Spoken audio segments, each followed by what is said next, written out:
La estación que nunca cierra.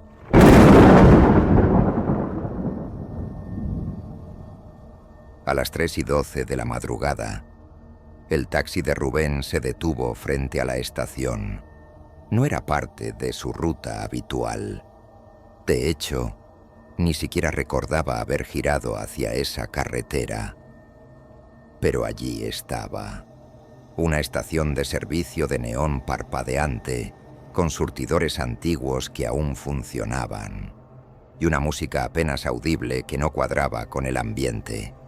Cantos gregorianos invertidos, distorsionados, envolventes. Rubén llevaba 5 años manejando de noche. Conocía cada curva del sector, cada poste torcido, cada perro vagando. Esa estación no estaba allí ayer, ni anteayer, pero lo más raro era que no le parecía extraña. Sentía como si ya hubiera estado allí antes. Un olor a gasolina vieja y tierra mojada impregnaba el aire. Bajó a estirar las piernas. El suelo temblaba levemente bajo sus pies, como si latiera. El letrero decía: servicio total. No cerramos. No hay salida. En letras brillantes que titilaban. En el interior de la tienda de conveniencia, los estantes estaban llenos, pero cada producto tenía etiquetas borrosas, sin marcas, solo palabras como sangre, mente, obediencia, silencio. Detrás del mostrador, una figura alta sin rostro lo observaba. Rubén parpadeó cuando volvió a mirar. El lugar estaba vacío.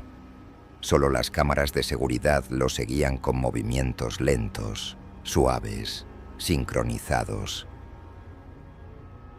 Y entonces, las luces parpadearon al ritmo de los cantos. Esa noche fue la primera, pero no la última. A la siguiente noche, Rubén volvió a pasar por el mismo cruce. Intentó evitarlo. Tomó otra ruta, pero al doblar la esquina, ahí estaba la estación, y esta vez alguien lo esperaba. Una mujer con el uniforme del lugar, piel pálida y ojos completamente negros. Le ofreció combustible sin que él lo pidiera. Le sonrió con una boca que no tenía labios y susurró: «Te estamos preparando». Las siguientes noches, todo se volvió repetición. Cada madrugada, llegaba a la estación sin saber cómo. Cada vez, encontraba algo diferente.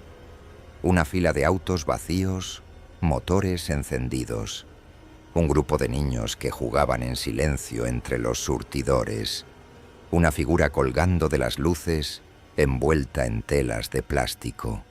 Una radio que repetía su nombre entre anuncios falsos. Siempre la misma música, siempre la misma hora, siempre el mismo mensaje grabado en la pared del baño. Deja el cuerpo, quédate con nosotros. Rubén comenzó a recordar cosas. Primero las calles, luego los nombres, después su reflejo. En el espejo retrovisor ya no veía su cara, solo una sombra que movía la cabeza de forma asíncrona a sus pensamientos. Fue al médico. Le dijeron que estaba estresado. Le recetaron pastillas, pero el farmacéutico también tenía ojos negros y le susurró: «Estás cerca». Una noche decidió no trabajar. Apagó el teléfono, desconectó la batería del taxi, selló las ventanas de su casa.